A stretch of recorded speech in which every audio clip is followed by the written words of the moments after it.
Banjirop melanda ratusan rumah di 2 kabupaten Nusa Tenggara Timur.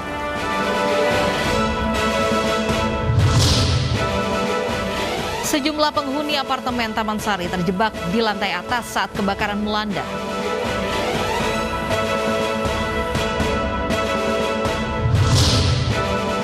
Sepasang pengantin di Kebumen gunakan mobil dinas bupati sebagai mobil pengantin.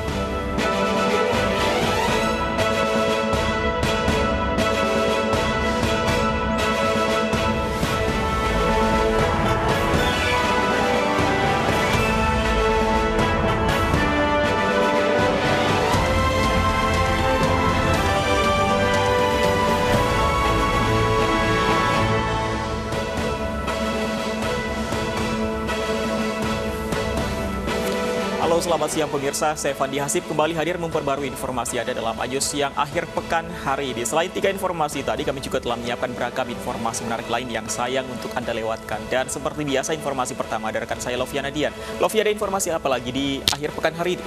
Ya, Fandi dan juga pemirsa, akhir pekan ini Anda yang berencana atau berlibur atau akan pulang dari kampung halaman. Nah, hari ini kami akan pantau beberapa titik kemacetan di hari terakhir libur panjang Paskah.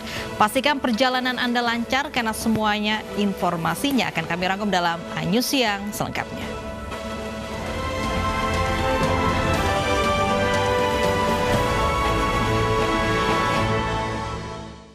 Pemirsa, banjirop melanda di 2 kabupaten di Flores Timur dan Malaka, Nusa Tenggara Timur. Ketinggian air mencapai 3 meter di rumah warga dan banjir merusak jembatan yang menghubungkan antar desa. Ratusan rumah terendam air dan warga harus mengungsi ke tempat lebih aman di 2 kabupaten, yaitu Kabupaten Malaka dan Kabupaten Flores Timur, Nusa Tenggara Timur. Di Flores Timur, banjir melanda 4 desa, yaitu Desa Adonara, Dua Nura, Homa, dan Waiwadan. Sejumlah rumah rusak bahkan rata dengan tanah. Sementara di Kabupaten Malaka tak hanya rumah warga, jembatan penghubung antar desa pun tak luput dari derasnya arus sungai. Banjir diakibatkan ekstrimnya cuaca seperti curah hujan tinggi, pasang surut air laut, gelombang laut tinggi, dan angin kencang. Warga mulai menyisir rumah dan harta benda mereka yang bisa diselamatkan. Namun warga mulai menemukan korban banjir yang terseret arus tersangkut di puing-puing. Hingga saat ini tercatat 5 korban jiwa dan 4 korban hilang dari banjirop di 2 kabupaten di Nusa Tenggara Timur. Pak Lambir siapa? Pak Guru tuh kan? Kebakaran melanda apartemen Taman Sari, Sudirman, Jakarta Selatan pada Minggu dini hari. Beberapa penghuni pada lantai atas terjebak karena lift tidak berfungsi akibat pemadaman listrik.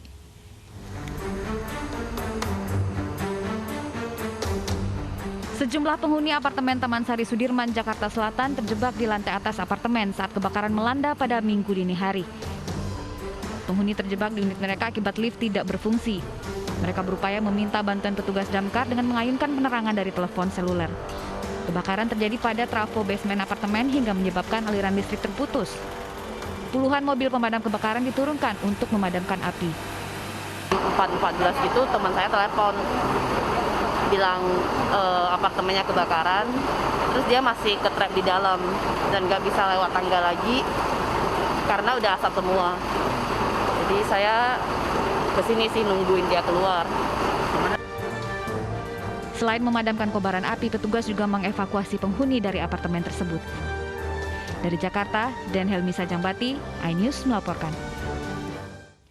Akibat dicabuli berkali-kali oleh kakek tirinya, seorang bocah perempuan di Pademangan, Jakarta Utara tewas usai menjalani perawatan medis di rumah sakit.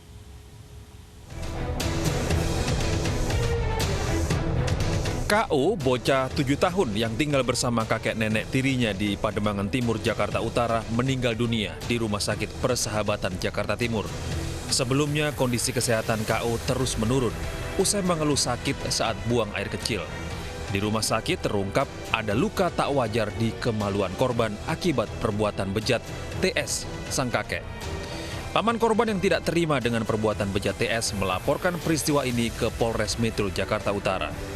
Nggak berani langsung ngomong ke masyarakat karena sudah diancam. Saya berharap sih pelakunya ini di penjara seumur hidup untuk menggantikan nyawa, digantikan dengan nyawa seperti itu, Bang. Belum ada keterangan dari pihak kepolisian, namun TS, sang pelaku, kini sudah diperiksa dan ditahan aparat kepolisian. Dari Jakarta, Vendra Kurniawan, iNews melaporkan. Perayaan Paskah di Gereja Katedral Kota Makassar, Sulawesi Selatan dijaga ketat aparat kepolisian. Pemeriksaan ketat barang bawaan menjadi salah satu syarat bagi umat agar bisa melaksanakan ibadah. Misa Hari Paskah di Gereja Katedral Kota Makassar berlangsung 5 kali, yang dipimpin Uskup Agung MGR John Liku Ada. Misa pertama dimulai jam 6 waktu Indonesia Tengah dan misa terakhir pada pukul 18.30 waktu Indonesia Tengah. Aparat TNI Polri bersenjata lengkap disiagakan untuk mengawal prosesi ibadah.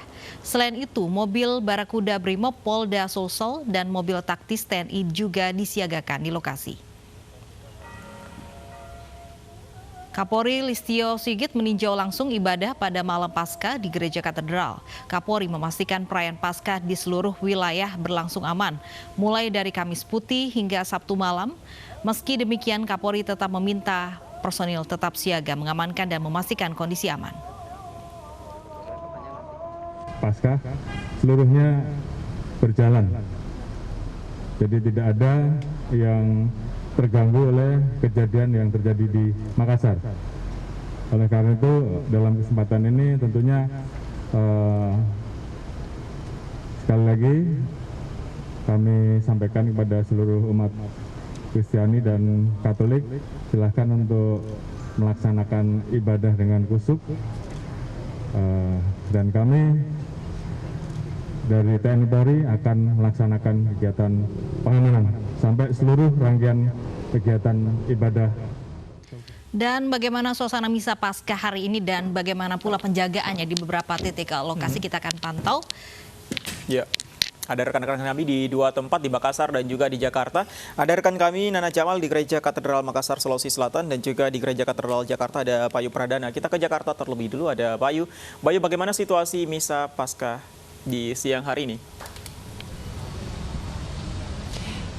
Ya, pengamanan di Gereja Katedral DKI Jakarta ini memang cukup ketat. Selain pengamanan untuk keamanan, juga pengamanan dari pandemi COVID-19 yang juga diaplikasikan dalam perayaan puncak pekan Paskah yang ada di hari ini. Di mana sedikitnya ada 150 petugas gabungan TNI Polri yang sudah berjaga, yang diantaranya termasuk pasukan dari Densus 88, Jibom dan juga K9 yang sudah bersiaga di sekitar gereja, di lingkungan gereja untuk memastikan bahwa perayaan Paskah pada hari ini dapat berjalan dengan aman dan juga lancar. Sementara itu juga kami melihat ada kendaraan taktis seperti mobil Panzer Anoa yang juga sudah bersiaga di depan gereja, dan juga penjagaan secara siaga tetap dilakukan terus-menerus di berbagai titik di gereja ini.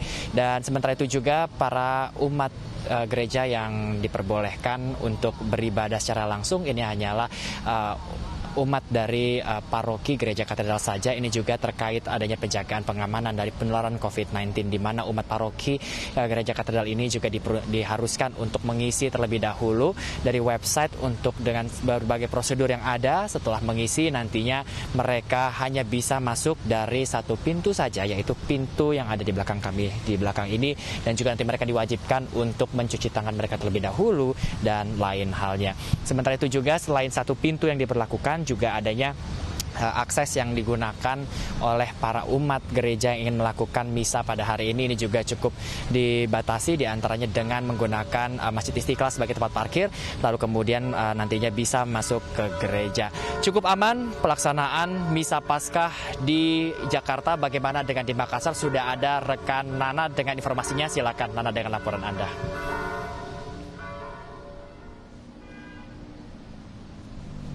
Terima kasih Bayu. Untuk penjagaan pelaksanaan ibadah di Kota Makassar ini juga terus diperketat bahkan sejak pelaksanaan ibadah Kamis Putih lalu. Dan untuk penjagaan pelaksanaan ibadah misa yang memang dilaksanakan sebanyak 5 kali di Gereja Katedral Kota Makassar ini sendiri, terus dilakukan pengamanan oleh puluhan personel gabungan TNI Polri, dan di antaranya ini ada 30 personil dari tim Jinak Pom Brimopolda Sulsel yang di mana para jemaah yang ingin mengikuti misa ini tidak perlu mendaftar melalui website, mereka cukup datang dan bisa memilih waktu yang mereka inginkan, diantaranya dari pukul 6 waktu Indonesia Tengah hingga di pukul 18.30 waktu Indonesia Tengah. Dan dua waktu diantaranya yaitu pukul 8.30 dan juga 18.30 ini dapat juga dilaksanakan atau mereka ikuti secara online, yaitu melalui YouTube channel dari Katedral Makassar, seperti itu.